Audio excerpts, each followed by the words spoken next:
They are whispered around campfires and passed down from generation to generation. They spark fear in the hearts and minds of children and adults alike. Their subjects take many shapes, be they bloodthirsty creatures of the night, vengeance-seeking ghouls, or sinister vortices. And each time they are told, the terror spreads. Never fear, or actually, please do fear. We have tracked down the 10 darkest urban legends in America, and the macabre bunch of stories is certain to freak you out no matter where you live.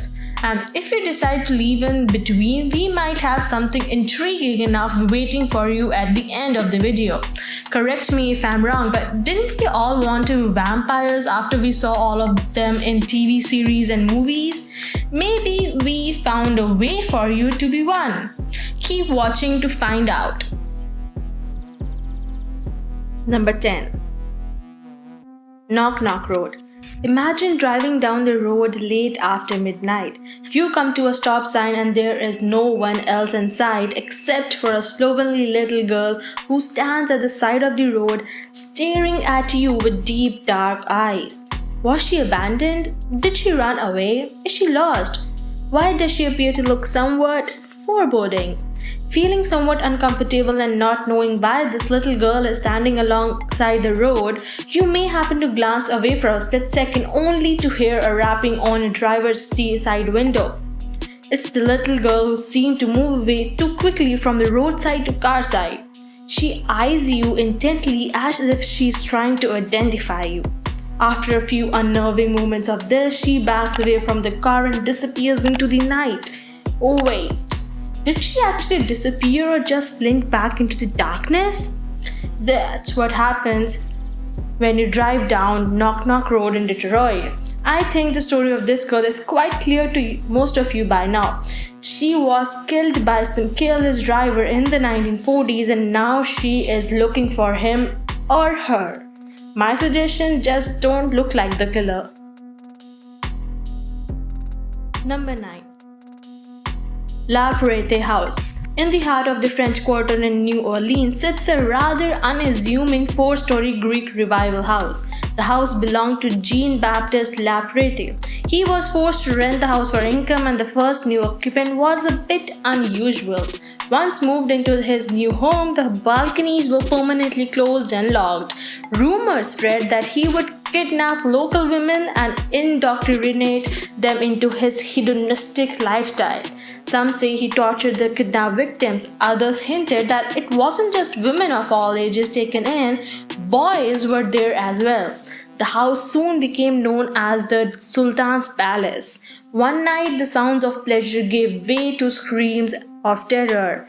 Alerted neighbors cautiously approached the house. They found blood oozing out from under the front door and immediately called for the police. They forced their way inside. An unspeakable scene met them inside the house. Blood was everywhere, splattered on the walls, spread on the floor, body parts strewn haphazardly around. They found all the women of the harem as well as the young boys had been sexually assaulted. This sounds like a good book or movie plot, but this actually happened and that actually scared the hell out of me. The Turk himself did not escape death. His body was located buried in the courtyard where he'd been buried alive. So who was behind this heinous crime? Number 8. The MOMO Challenge. Orb-like eyes ringed with dark circles bulge out from a pallid face framed by stringy black hair. A creepy smile stretches from cheek to cheek.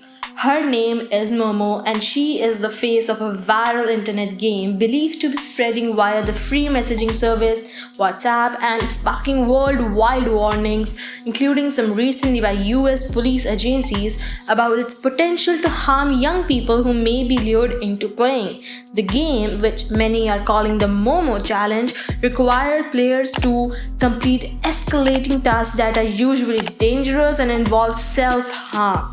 But given the challenge's mysterious origins and the unreliability of news reports linking to actual harm, some question whether it's simply another one of the many hoaxes that breed on the internet. Officials in multiple countries believe Momo's final challenge is suicide, and the game is rumored to be linked to at least 3 recent cases of minors who killed themselves in Argentina, Colombia, and India. I don't want to add to the dread here, but a 12-year-old girl killed herself just to complete this MOMO challenge, and she isn't the only one. Number 7.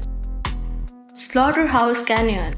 If you are among those who seek out hair-raising experiences for the fun of it, then head to Kingman to the base of Luna's Canyon, more commonly referred to as Slaughterhouse Canyon. Legend has it that during the 1800s, a family lived down in the bottom of the Slaughterhouse Canyon. Times were hard and the father would regularly leave for weeks at a time in search of food and possibly even gold, anything to keep the family fed and clothed. You can probably guess the first part of this tragic story. One time he left and he never returned. Meanwhile, his wife and children were left alone in the canyon and they slowly began to starve.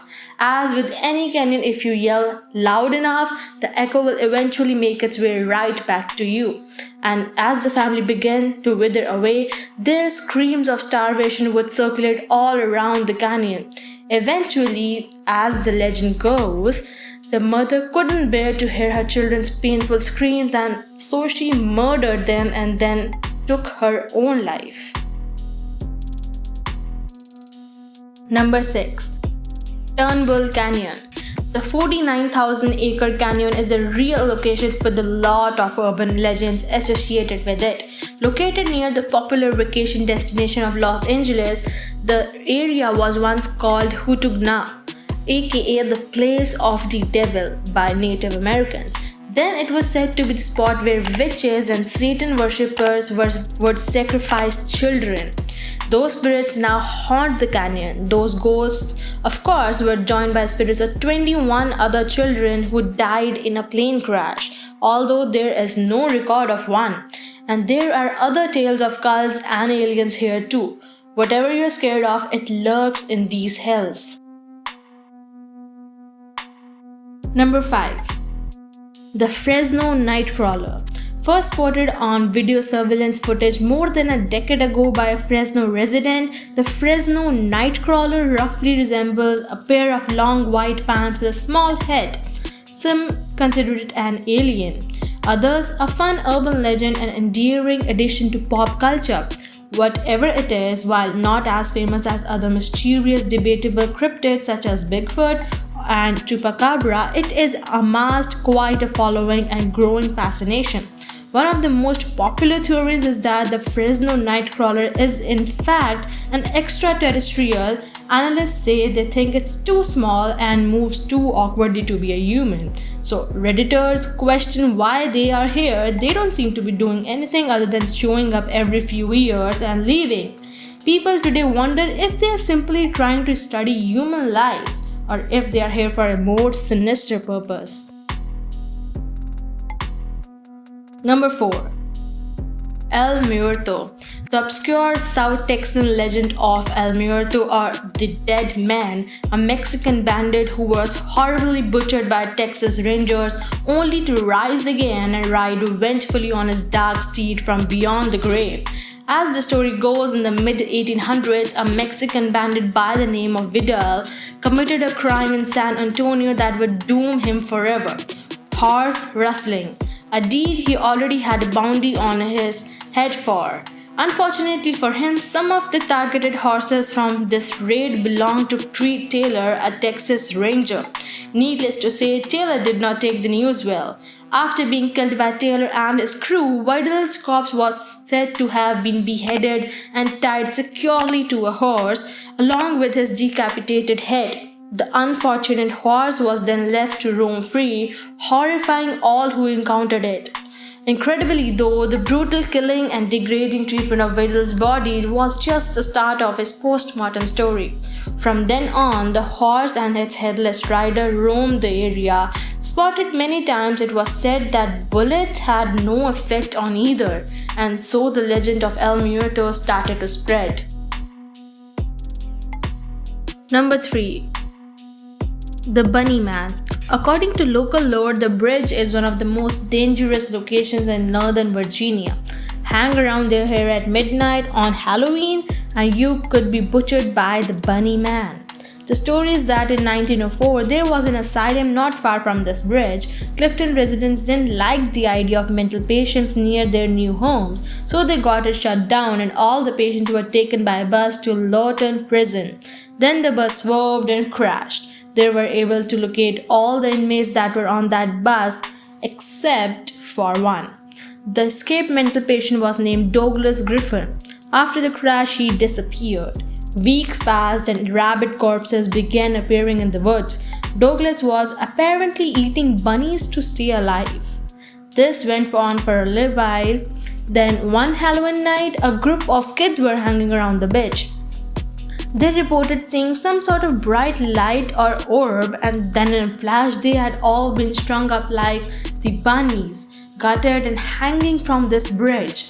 The missing mental patient was, of course, assumed to be the killer, and the rumor goes if you come here on Halloween night at midnight, you will end up just like these three kids and those bunnies.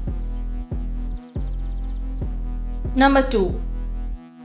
Black-eyed children. These children do not look threatening. They would want to get in your house or your car. Suddenly you will notice something is not right about these children. Their eyes pure black from lid to lid. Dead black orbs devoid of iris will chill up your spine. You have finally come across the black-eyed children. Black-eyed children or black-eyed kids is an urban legend of paranormal creatures that resemble children between the ages of 6 and 16. These creatures with pale skin and black eyes have reportedly been hitchhiking, panhandling, or at the doorsteps of residential homes. One of the stories goes like this. An elderly couple living in Vermont let two of such kids, a boy and a girl, in their house when they said they are waiting for their parents. The kids are asked to use the restrooms, and while they were at it, the elderly man was bleeding from his nose. Soon after, the kids came back and said their parents were here, and when the couple went outside to see them, there were just two slender figures standing there. In the coming days, two of the cats died out of nowhere, and the elderly man was diagnosed with skin cancer because of his nosebleeds. This could be purely coincidental, but what are the chances? Number 1. The Vampires of New Orleans. New Orleans is an eerie place. It's gothic in one sense and dangerous in another. John and Wayne Carter were brothers. They seemed to be noble in every aspect. One day, a girl was reported to have escaped from the Carter brothers' apartment and run to the authorities. Her wrists were cut, not enough to cause immediate death, but enough to cause her blood to drain slowly over the next several days. The policeman ran to the Carter's third-story apartment and found 4 other people tied to chairs with their wrists sliced in the same fashion. Some had been there for many days. The story was that the brothers had abducted these people in order to drink their blood at the end of every day when they came home from work. Police also found about 14 dead bodies. Many years after the Carter brothers' death, when they were replacing another Carter in the family vault, they discovered the vault was completely empty. No John, no Wayne.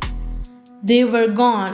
The legend goes that if a vampire drinks your blood 7 nights in a row, then and only then can you become a vampire. Some of those found in the Carter brothers' apartment had been there for more than 7 days.